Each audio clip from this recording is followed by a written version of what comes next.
Let's move on to verse 7. And again, strong drinks are not for the belly, but for the washing of your bodies.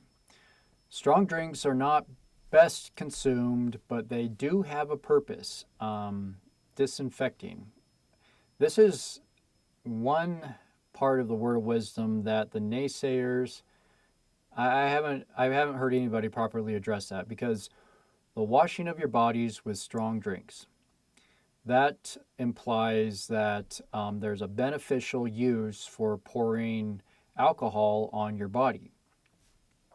D&C 89 was given February 27th, 1833, and published to the world as the Book of Commandments in 1835, advocating alcohol as either a cleansing agent topically or as a disinfectant, and this was decades before disinfectants were discovered and used. And I looked into this. And those that say that word of wisdom is Joseph Smith's response to the temperance movement or to Emma's complaint, and he just made up a revelation. Well, that's a pretty lucky stab for Joseph Smith to say that this is a disinfectant, a useful disinfectant for your bodies, many, many decades before disinfectants were known and widely used. Here's a history of disinfectants, just to prove my point. So it was invented, or discovered, I should say, in Germany and several other countries, really in the late 1870s. A man named Lister produced sterilization of the body and certain aspects that he was performing operations on, and England and America were still in opposition to his germ theory at this time. The turning point came for Lister on October 26, 1877, when he had the opportunity to perform a simple knee operation, wiring a fractured kneecap, which I actually happened to have a wired fractured kneecap, thanks to church basketball. I played high school, college ball for my whole youth without any serious injuries, and then I go and play church basketball once, and I fractured my kneecap in two. It's a dangerous sport. Anyways, so when he had the opportunity to perform a simple knee operation, wiring a fractured kneecap, which often resulted in generalized infection and death. News of his operation was widely publicized. Its success forced people to accept that his methods greatly added to the safety of operative surgery. Inspired by Louis Pasteur's ideas on microbial infection, the English doctor Joseph Lister demonstrated in 1865 that the use of carbolic acid on surgical dressings would significantly reduce rates of post-surgical infection. Lister's work in turn inspired St. Louis-based Dr. Joseph Lawrence to develop an alcohol-based formula for a surgical antiseptic. Lawrence named his antiseptic Listerine in honor of Lister. Lawrence hoped to promote Listerine's use as a general germicide as well as a surgical antiseptic, and licensed his formula to a local pharmacist named Jordan Wheat Lambert in 1881. Lambert subsequently started the Lambert Pharmaceutical Company marketing Listerine. Listerine was promoted to dentists for oral care in 1895 and was the first over-the-counter mouthwash sold in the United States. So according to Wikipedia on the development of alcohol as antiseptics, it says this: alcohols in various forms are used within medicine as an antiseptic, disinfectant, and antidote. Applied to the skin, it is used to disinfect skin before the needle stick and before surgery. It may be used both to disinfect the skin of the patient and the hands of the healthcare providers. It can also be used to clean other areas. It is used as mouthwashes. Aside from these uses, alcohol has no other well-accepted medical uses. Okay, so it really wasn't until the late 1800s that alcohol was accepted as an antiseptic, as a disinfectant. I mean, even to this day, we use it when you go get a shot. They'll wipe your skin with a alcohol swab, alcohol pad. And to this day, there's no other well-accepted uses for alcohol other than a disinfectant topically on the body. And that is what verse 7 and the word of wisdom. And D&C 89 says, and again, strong drinks are not for the belly, but for the washing of your bodies. That is a pretty lucky stab for Joseph Smith to identify alcohol as a disinfectant 50 years before it became known to mainstream science and medicine. That's a pretty lucky stab for Joseph Smith. If anybody has doubts about the divinity or the divine origin of D&C 89, that should dispel it, or at least cause you to pause and wonder, where did Joseph Smith get that? How did he actually identify alcohol as useful topically? So I don't know if anybody can answer that very well, but that's what it says. So mild drinks. Before we move off of the topic of alcohol, let's skip to verse 17, because this references mild drinks. It's another example of something that is described in Doctrine and Covenants 89 as a good thing, as beneficial for man, that we have made into an evil thing that should be avoided. Verse 17 says, nevertheless, wheat for man, corn for the ox, and oats for the horse, and rye for the fowls and for the swine, and for all beasts of the field, and barley for all useful animals, and for mild drinks, as also other grains. Barley for useful animals and for mild drinks, as also other grains. So what is made from barley that's a mild drink? The most common use, there's a few of them, but by 95, 99% of all use from barley-based drinks is beer. And beer is categorized as much less strong than other alcohol spirits, such as vodka and whiskey and everything else. But it doesn't exclude those things from this list, because it says for mild drinks, as also other grain. And it appears to be referencing other grains for mild drinks. One commenter on an LES forum wrote, when her family consumed regularly various barley-based drinks, that barley is for mild drinks, which then meant beer, which was not against the word of wisdom and consumed without concern. For my family, it meant hot drinks, which were previously forbidden, such as barley cup or pero in some countries, and postum, all made from barley and rye. Some include hickory and tasting similar to mild coffee. Available from grocery stores, health food shops in the UK.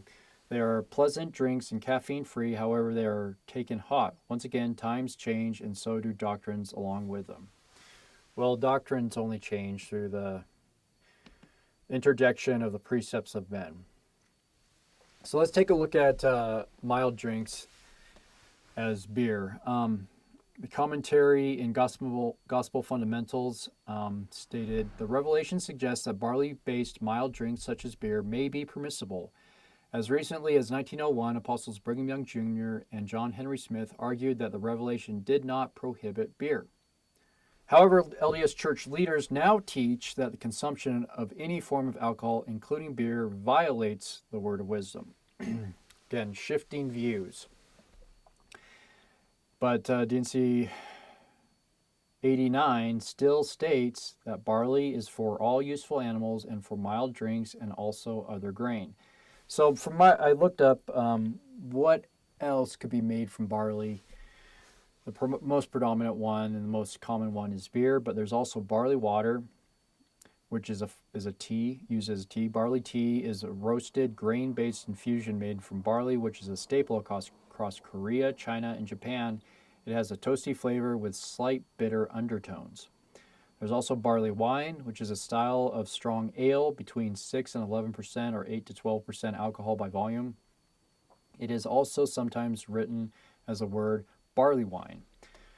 There's also a substance called barley cup, which is an instant cereal drink available in the United Kingdom, Ireland, Norway, Sweden, Denmark, Malta, and Hong Kong. Barley cup's ingredients comprise roasted barley, rye, and hickory or chicory. I don't know how that's pronounced plus, in the case of barley cup with dandelion, dandelion root, and sugar beet.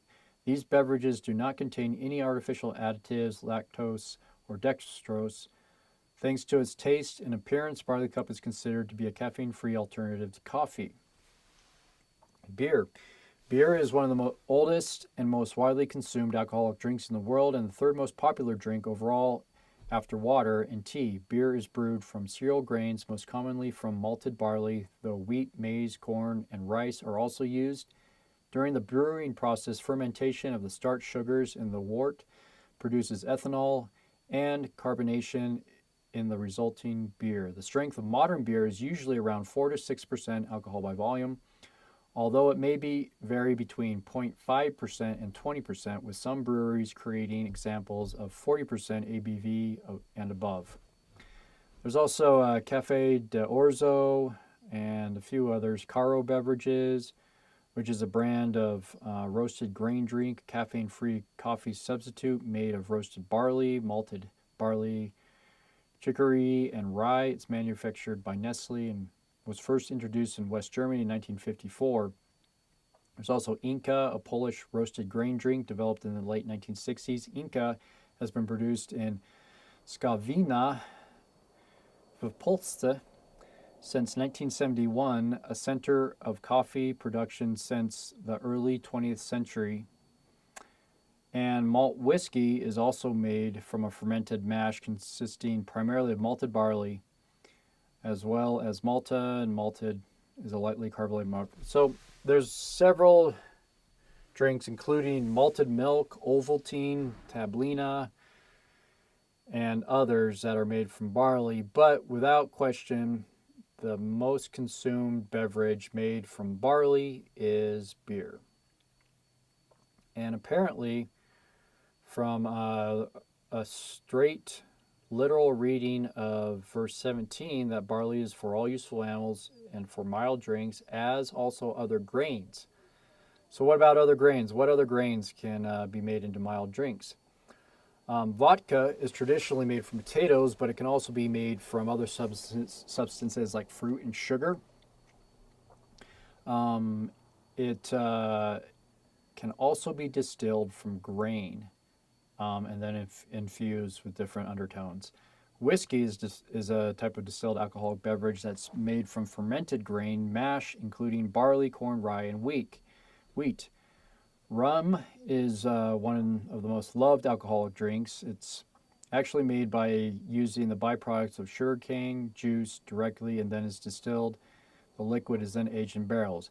Now, sugar grains or sugarcane is not actually considered a grain, so I don't think that would probably apply to this list of mild drinks made from other grains, but possibly.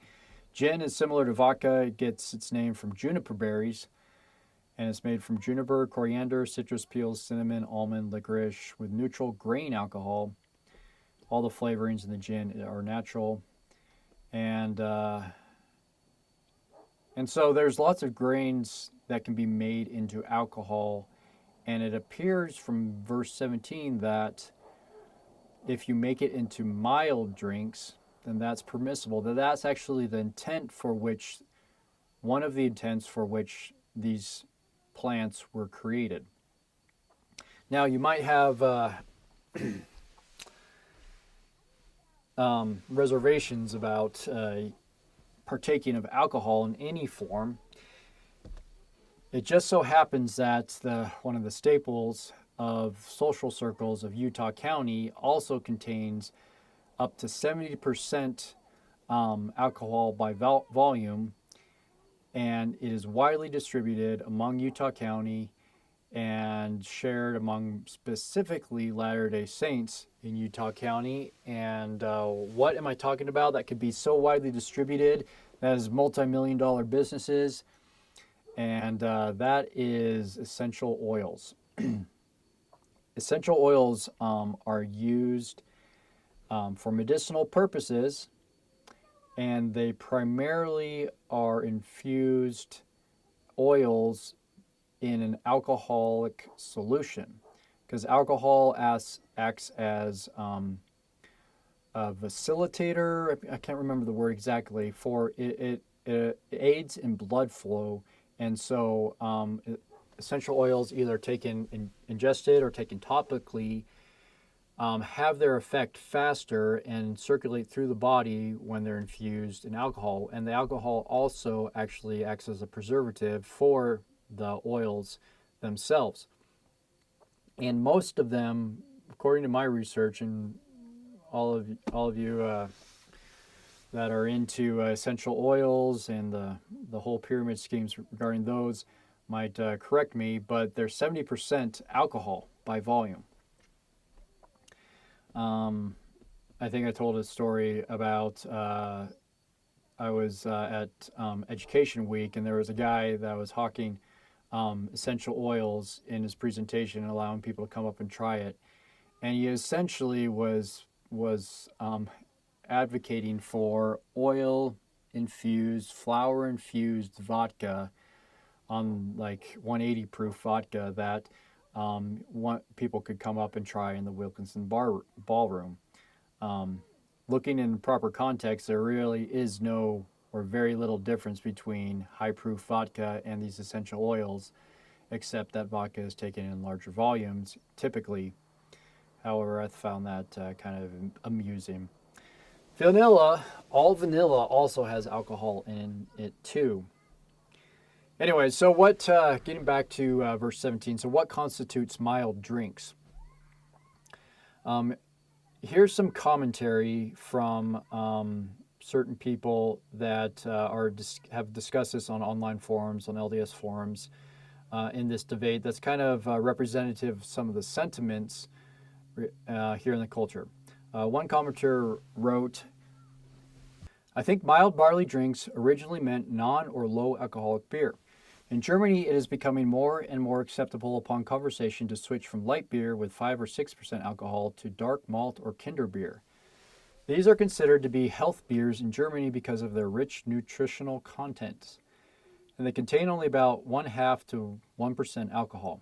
According to this website by Forum of Mormon, there are 2 barley drinks at the time of the Word of Wisdom, beer and small beer.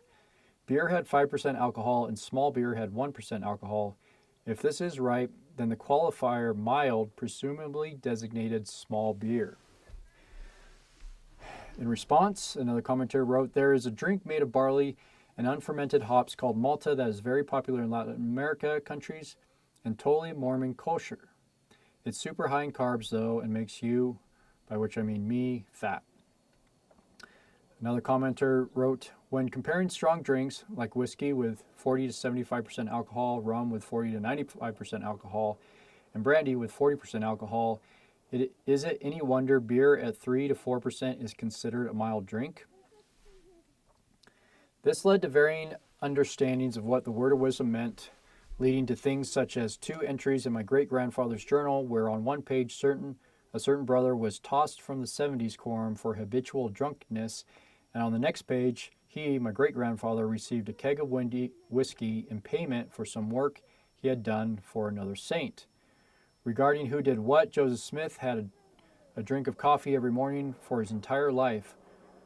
I haven't found a reference for that, so take that with a grain of salt. But up until his death, and yes, he did drink beer regularly, that's true. And the harder stuff only occasionally, generally when higher-ranking visitors came to Nauvoo. So the mild drinks debate was debated very heavily in 1901 regarding the salt air alcoholic beverage policy. Salt Air was a venue, well it still is, a venue out on Salt Lake where one could swim and there's concerts and carnivals and things like that. The original one burnt down and is rebuilt, so what you see out there today is only a shadow of its former glory. Also, the Salt Lake, I think, has gotten a lot stinkier since then. However, in 1901, it was a popular pastime for residents of Salt Lake to jump on the train and head out to Salt Air for events, for swimming, and for amusement. On February 1901, the First Presidency decided to suspend a 10-year policy allowing the sale of alcohol at Saltaire, which was a church-owned amusement park and resort.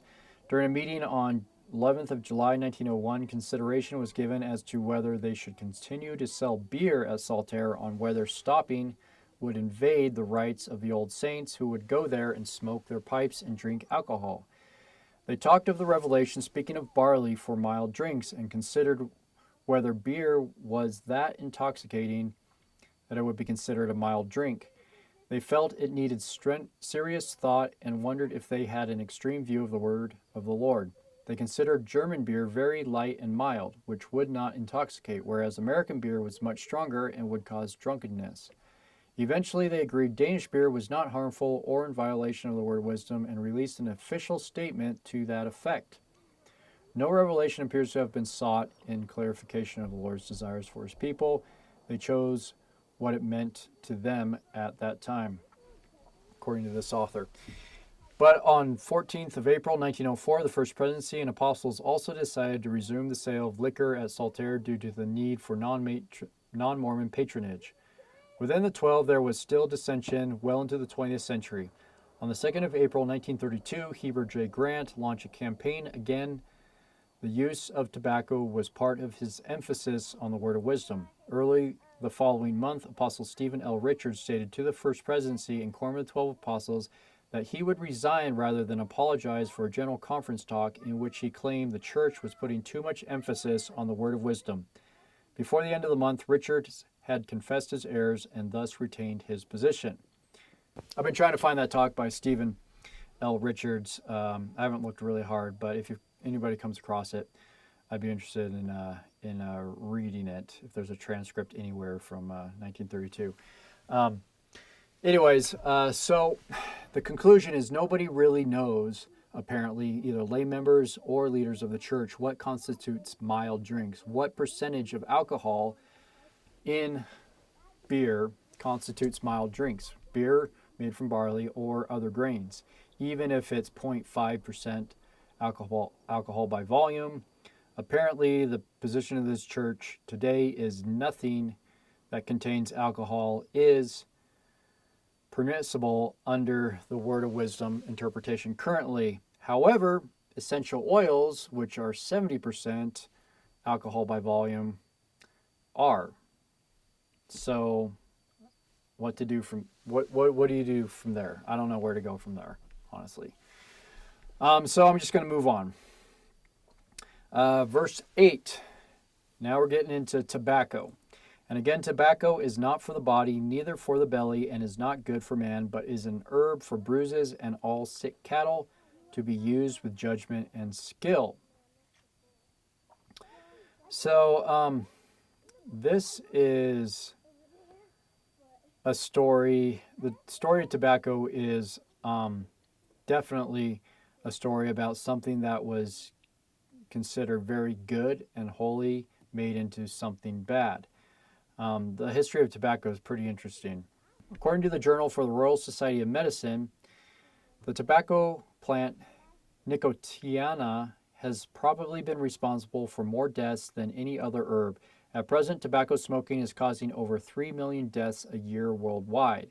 And if current smoking trends continue, the annual mortality will exceed 10 million by around 2030. Add to this the mortality from cancers caused by oral uses, and the death toll becomes still higher. Undoubtedly, tobacco is the most important avoidable cause of premature death and disease in the world. Again, this is another lucky stab for Joseph Smith, that D&C 89 says tobacco is not good for the belly or the body. Is that right? Neither for the body, neither for the belly, and is not good for man. Basically, in any way, is not good for man. And, wow, does it wreak havoc on the human population. The evidence that tobacco causes cardiovascular disease and lung disease took several hundred years to emerge. In the 15th century, when the use of Nicotiana by the indigenous populations of the New World was first observed by Columbus and the plant was brought to Europe, all herbs were considered to have potential therapeutic properties, and this new one was used to treat a wide range of conditions. Indeed, Nicotiana acquired a reputation as a panacea to the extent of being called a holy herb and God's remedy. To understand the enthusiasm of Tudor's doctors for this newly discovered herb, it is useful to look at the background. So in 1492, Columbus found Native Americans using and growing tobacco, sometimes for pleasure, as also for treatment for various ills. Some of his sailors observed natives of Cuba and Haiti smoking the leaf. Tobacco, probably mixed with lime or chalk, appears to have been used in these Native American populations as a toothpaste to whiten teeth, as observed by Nino and Guerra in 1500 and by Vespucci at about the same time in Venezuela. This practice continues today in India, where powdered tobacco or masheri is rubbed on the teeth for this purpose, and tobacco toothpaste is marketed commercially. During the London Plague of 1665, children were instructed to smoke in their schoolrooms. Thirdly, the leaves and juice were much used for skin disorders, possibly including basal cell cancer. Tobacco contains carcinogens that are essentially poison and can kill other things, but it also risks killing the individual or harming it too.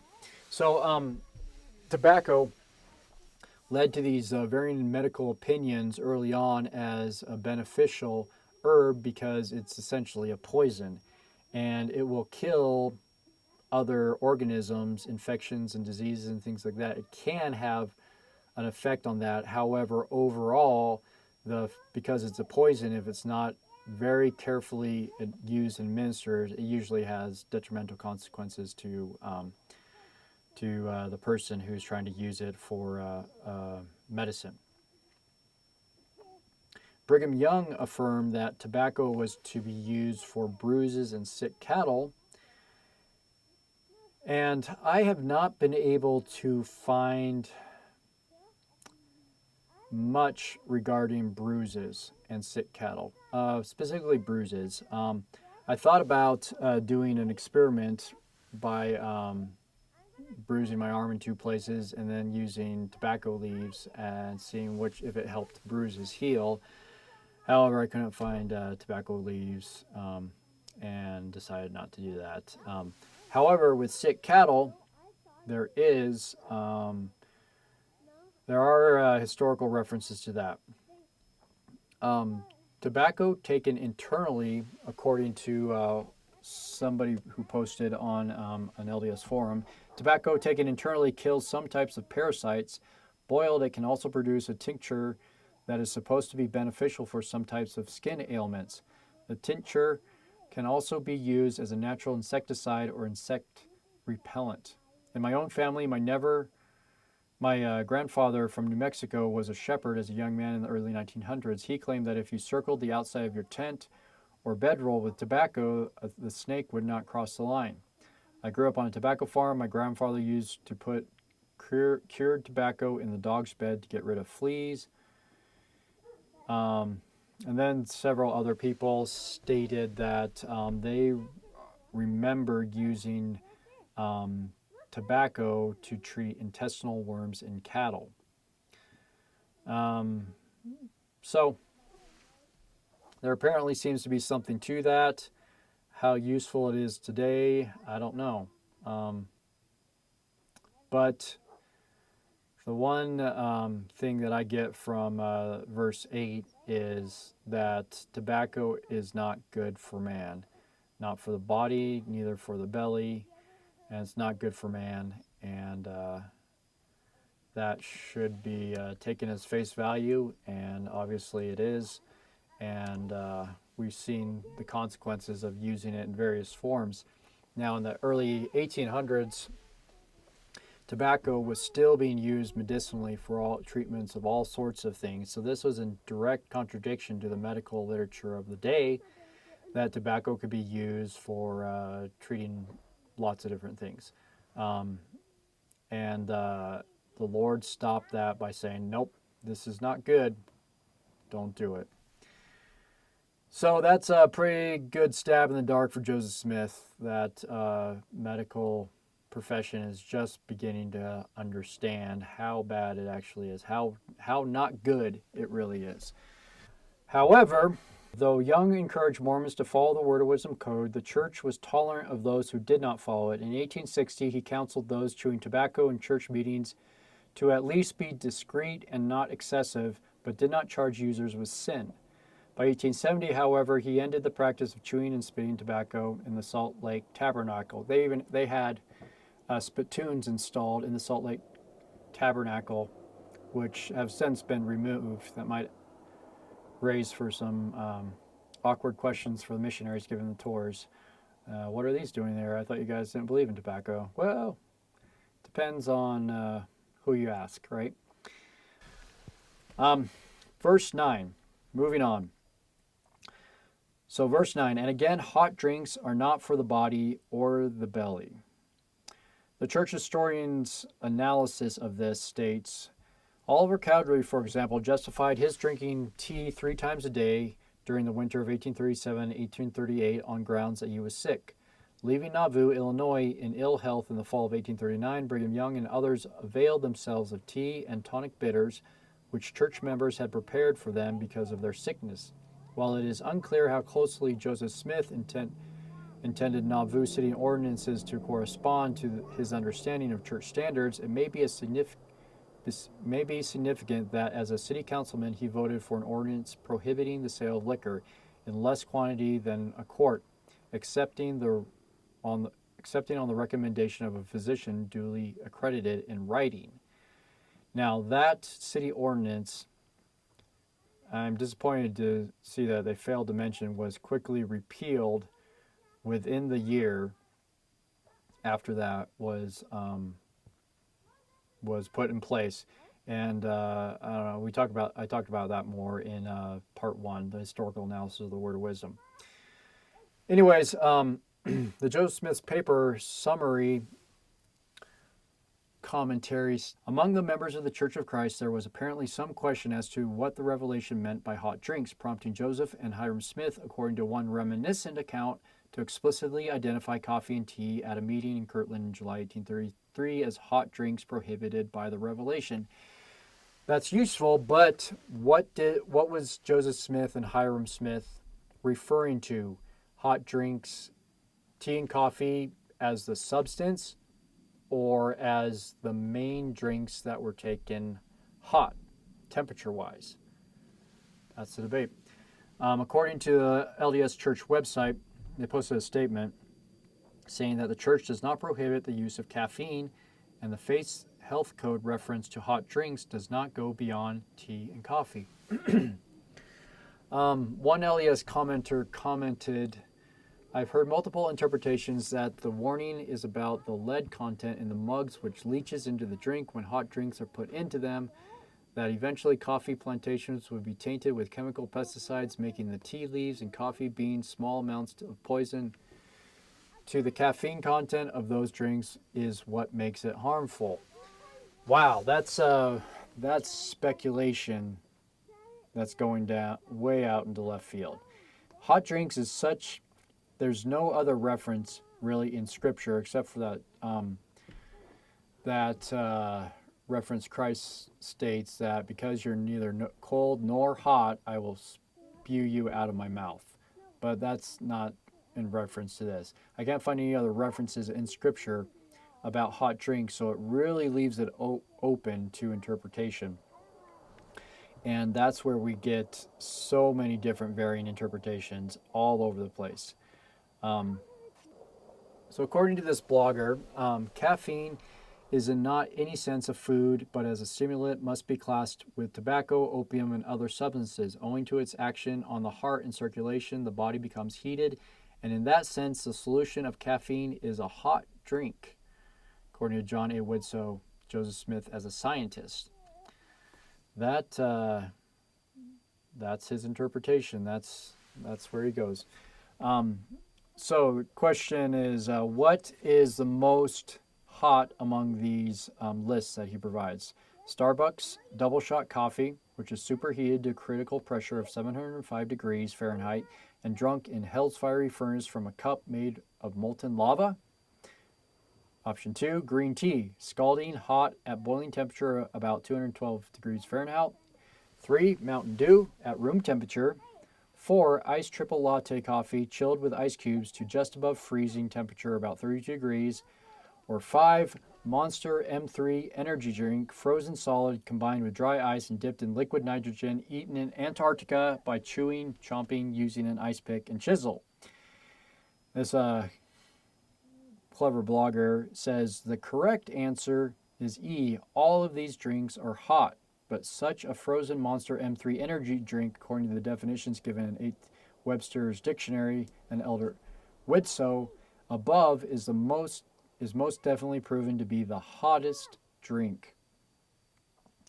So according to him, and this is pretty typical of many LDS scholars, bloggers, leaders, laymen, whatever, hot has nothing to do with temperature. It has to do with the chemical properties of a drink.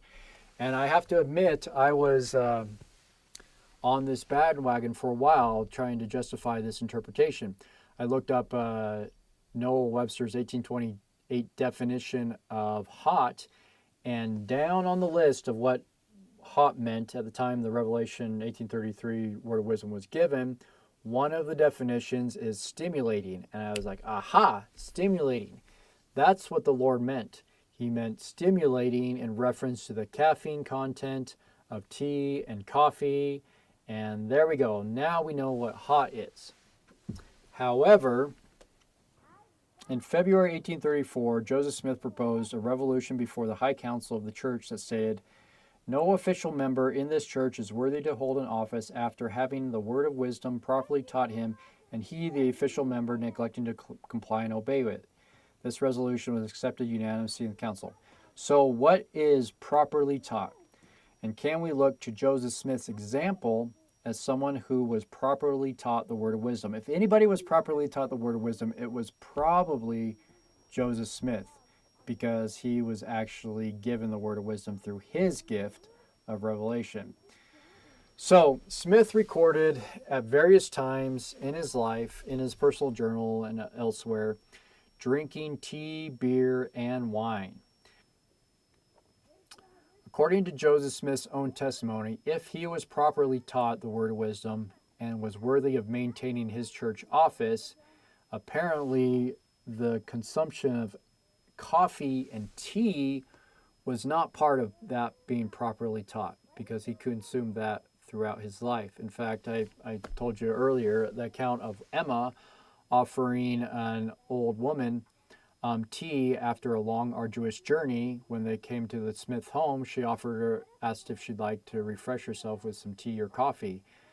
And that whole family apostatized and left the church because they were offered tea and coffee.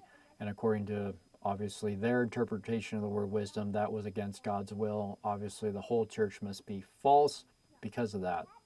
They left the church over that. If we take Joseph and Emma's example, tea and coffee were not part of the properly taught word of wisdom, unless possibly it was the temperature of the drink that they were more concerned about, not the chemical properties of the substance. I'm just putting that out there according to the historical record. So how did tea and coffee, which Doctrine and Covenants 89 makes no reference to tea and coffee, only hot drinks, how did tea and coffee get looped into this prohibition list along with alcohol and tobacco? Well, after Smith's death, according to Brigham Young, several factors emerged from Latter-day Saint movement. The largest of these groups was the Church of Jesus Christ of Latter-day Saints. That was led by Brigham Young, who took 40% of the Latter-day Saints at that time, which is kind of interesting. One could say, well, Brigham Young didn't have the majority of Latter-day Saints, and that's true. He had 40%. However, it's become the predominant Mormon faction because the other 60% were broken up between what then shortly after became the RLDS church, but then there was also James E. Strang that took people up to Beaver Island and the Great Lakes, as well as Sidney Rigdon, even Joseph's brother started his own church. So that other 60% were all distributed between a number of various factions following succession crisis. Brigham Young got the largest single body with 40%, and I believe, if I remember right, 6 of the apostles.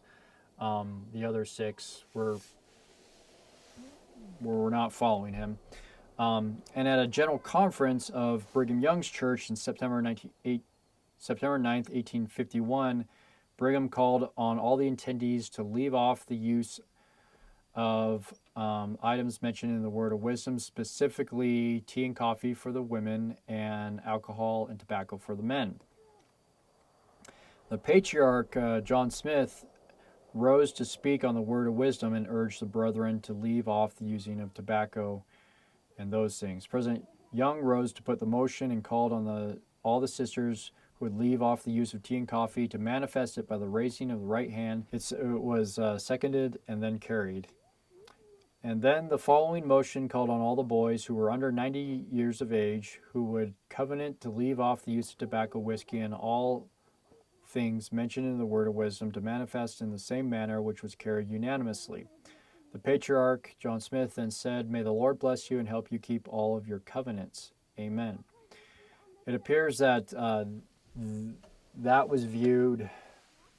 I just wonder if that was a bait and switch because Brigham Young and those, they asked them if they were in favor of this being the policy of the church, and they voted in favor, and then the patriarch calls that a covenant, which a covenant is not made between members and the leadership. According to Scripture, that's not the purpose and role of covenants. Covenants are made between individuals and God. But then it was viewed by John Smith as a covenant and urged, after it was all done, urged the members to adhere, be obedient to the covenants that they made. Of course, raising an arm in a voting manner, I vote to make this policy of church, I'm in favor, I sustain it, is the same thing that you do when you make a covenant with God, or according to temple ceremonies and things like that. The September 9th, 1851 session was very interesting. A letter that was sent out afterwards identified this as a vote to make it a policy of the church. However, John Smith called it a covenant. I'm just finding very confusing language onto what this thing was actually that happened. And I'm not exactly sure. I think it was viewed by different people in different ways.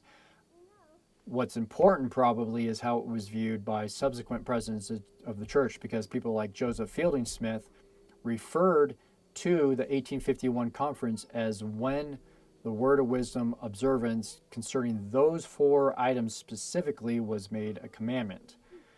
However, according to Brigham Young and the letter that they sent out to the other branches, it appears to have been a policy and not something that was directed by revelation, according to the historical record. But that is where tea and coffee really solidified their place on the prohibition list, and then was re-emphasized by Joseph Fielding Smith, and then that was picked up by Heber J. Grant during the Prohibition times. And so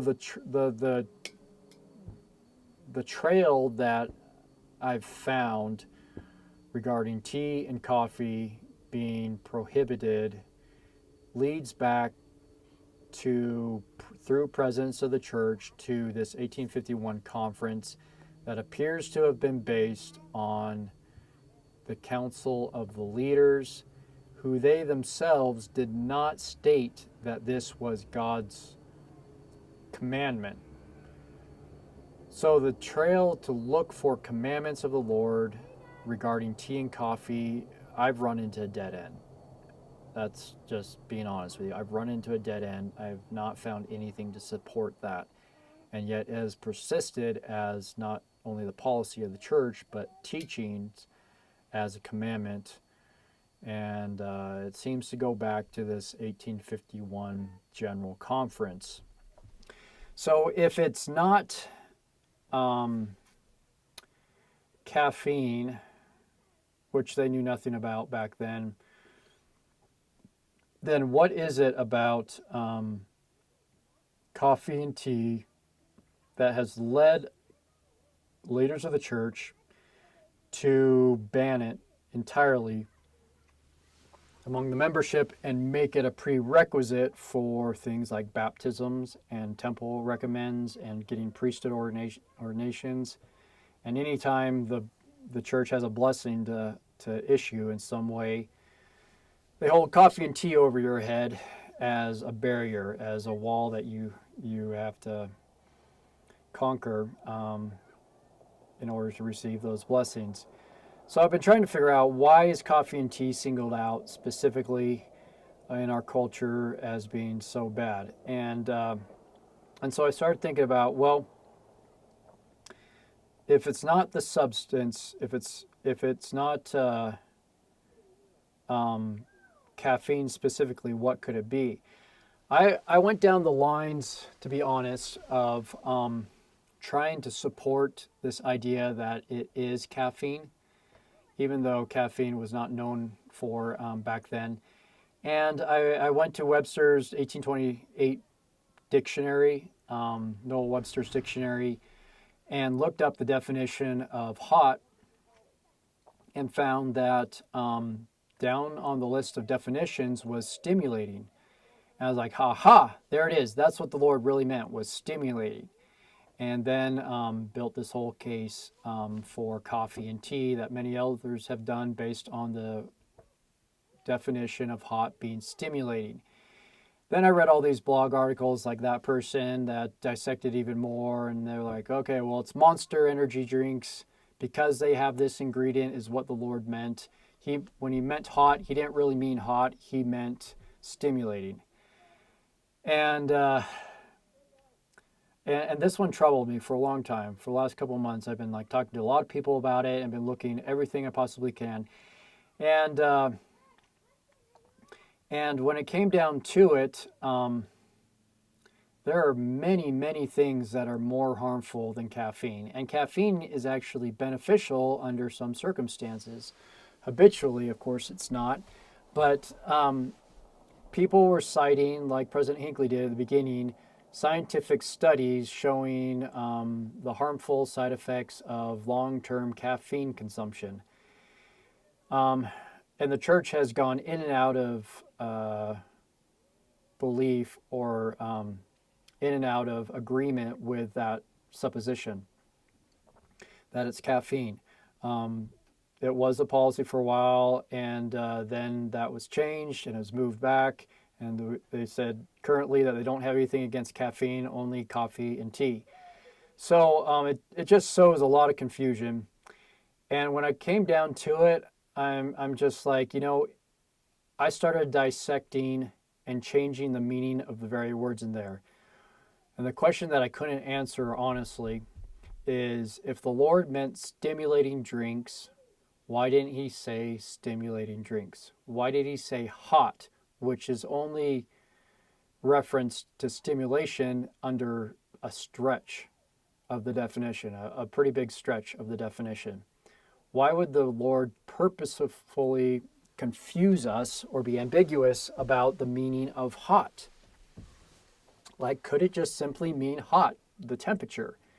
So then I started researching all these studies regarding the hot temperature, and I came across a lot of things like drinking steaming hot black tea has been linked with an increased risk of esophageal cancer, and the disease affects thousands of people in Britain and Europe and is associated with smoking, obesity, alcohol.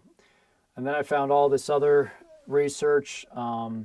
Says very hot tea, at least 70 degrees Celsius, was associated with an 8-fold increased risk of the disease compared with drinking it warm or lukewarm. And then this article goes on. The theory is that high temperature causes damage to the lining of the esophagus. This damage means cells have to be regenerated. When that happens, cells can sometimes go haywire, triggering cancer.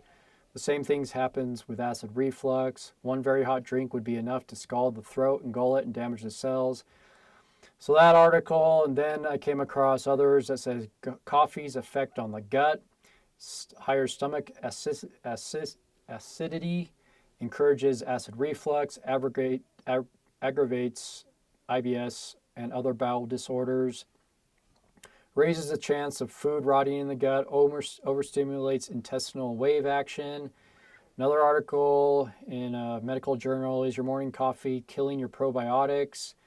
And probiotics are good for assisting in digesting, kill or slow down the growth of bad bacteria, kills or slow down the growth of yeast in the body, detoxify and protect your intestines, reduces cholesterol, aids in absorption of minerals and vitamins, supports the immune system, reduces the risk of cancer and tumors.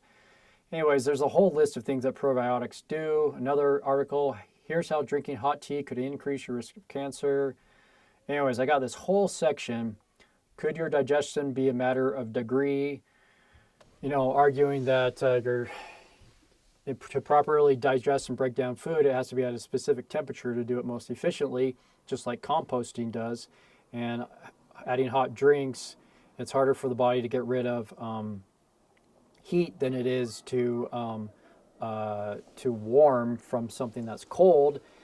Anyways, I put together this whole huge discourse and research section on why temperature matters. And then it came down to when I was going to present this, and it just didn't sit right with me, because what I'm doing is the same thing that has gotten us in so much trouble regarding the word of wisdom previously, by looking to medical literature to understanding God's will. And the case could be made for caffeine, a strong case, and a strong case could be made for hot drinks as a temperature-dependent adjective. And what it comes down to is, well, which medical literature do you believe? Which is more important?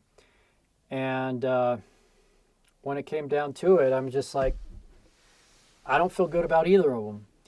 I don't think we should be looking to medical literature to try and understand God's counsel. In the same way, 1830s Latter-day Saints would be an error to look to the medical literature to try and understand why tobacco is bad. Because at that time, nothing was known, or very little was known, about the detrimental effects of tobacco in causing cancer and other things. And so they had to take it on a matter of faith, because medical industry has not caught up to the ill effects of tobacco. The same might be true for hot drinks. We don't know right now how significant or why the temperature of a drink would be significant to our health. And we might not know for another 100 or 200 years and look back and be like, oh, well, you shouldn't have drank hot drinks because of XYZ. We now know that now. It's common knowledge. And we would be wise to just simply take the Lord's counsel for face value. When he says hot drinks, leave it at that, hot drinks. He doesn't say hot soup.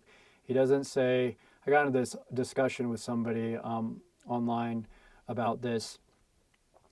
And she said, well, if hot drinks are bad, then it must be hot soup also. Well, hot soup is a little bit different. There's food in there. You eat it differently. You chew and it goes down slower. I mean, if you try and dissect the reasons behind all of this, then you get wandering in so many different directions. And that is really what's happened the last 180 years, is we've tried to understand what the Lord meant or why he gave us that counsel. And then laymen, leaders of the church, has just wandered off in all of these theological or interpretive arguments that vary from time to time based on one's own personal opinions and so forth. So I think we're heading down the wrong path, and I was heading down the wrong path for a long time by looking to medical literature to explain it. Because everything that I found, while it might be true and it might be the reason behind the counsel against hot drinks, it's purely speculation. And any interpretation that takes a departure from what's actually in there is speculation. I was speculating, and many others speculating, and that's why we have such a confusing, messed up history of differing opinions that can't seem to come to any sort of consensus on what hot drinks mean. Maybe it's time we just leave it alone, take it for face value, and read it as hot drinks. Drinks that are hot are not good for us. Start drinking warm drinks or cold drinks, things like that. I don't think we'd be under condemnation for literally believing it as a literal interpretation. So that's something to consider. And that's all I'm going to say about hot drinks.